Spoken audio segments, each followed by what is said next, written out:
Hi guys, today we are going to see how to make and how to script games inside of Roblox Studio. So first off, you're going to click on the video and get Roblox Studio. It is free. As soon as you open up on this menu, you'll make a new base plate by clicking on this little place. And now I have made a tutorial all about the UI and all that, so you should go watch it if you haven't, and let's get to it. So firstly, how do we add a script inside of Roblox Studio? Okay, so to add a script inside of Roblox Studio, you're going to go to a place where you want to add one. For example, here we are going to add a new part. And inside of this part, we are going to add a script. You click on the little plus icon, you search script, and it is now inside of here, and it opened up this menu. You can click and drag this thing to move it on the right or on the left of the screen. We're gonna put it to the left.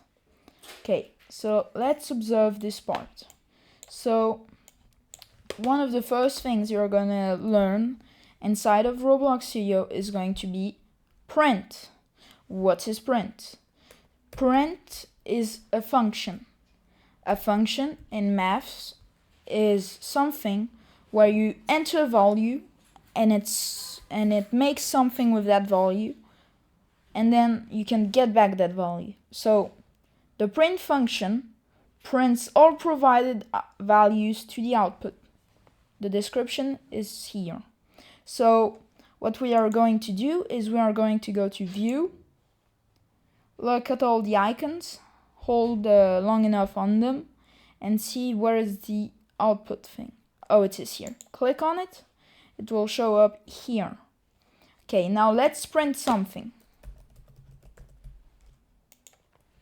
If we run it using F8, you will see they will not do something, and it will say nil. Why is that? Because to print and put something here, you need to put it inside of parentheses. So if we run it again, you will see that now it has said something, and even tells you who ran this. If you click here, it is going to show it here, and it's going to open it. Okay, so what if we want to print something and another thing? We will use a comma. This thing right here. Wait, let me... Boom. And hold on. So if you want to have multiple text inside of your command, you will put those little things between them. Run it again, and now another thing has printed. But you see there is a space between those two. If you want to, you can add two dots instead, and it will concatenate them, which is a word in programmation which seems cool. And if you run again, there won't be any space between those two. Okay, so now let's print a number. If you want to print a number, you do not need to use parentheses. Very cool. Okay, now what if we want to put a number and a string? Well, we can. A number is an integer. Let's put a space here, we put a virgule, and here we save 1, 2, 3, 5. And if we run it again, it will output a number is an int, and this. Okay, so now that we have seen the print function, we've seen we can print text, we've seen we can print numbers.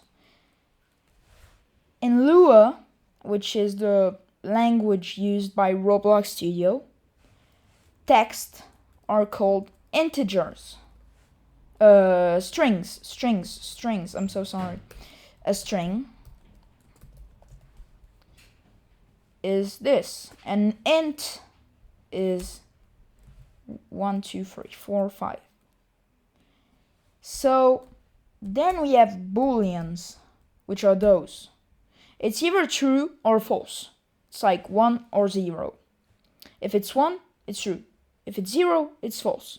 So you will use those to check, for example, if a door is open or not.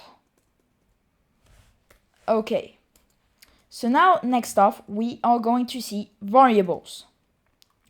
What is a variable?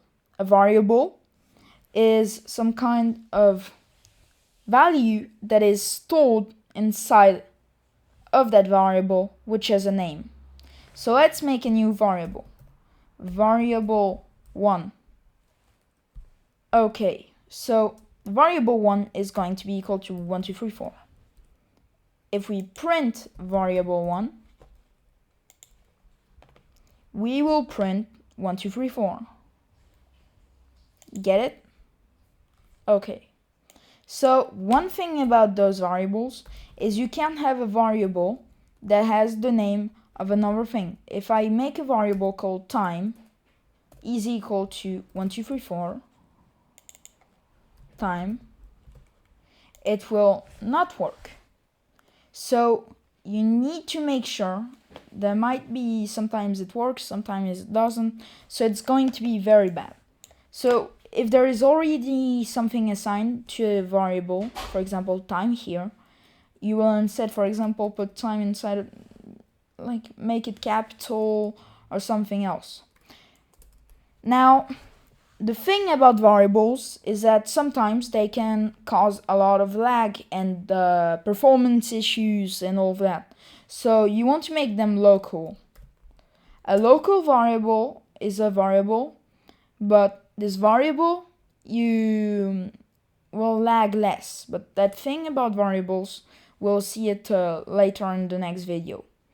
So we are going to have a variable number, which is equal to 1, 2, 3, 4.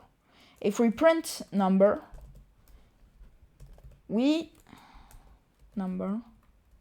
what are we going to get? It is going to print 1, 2, 3, 4.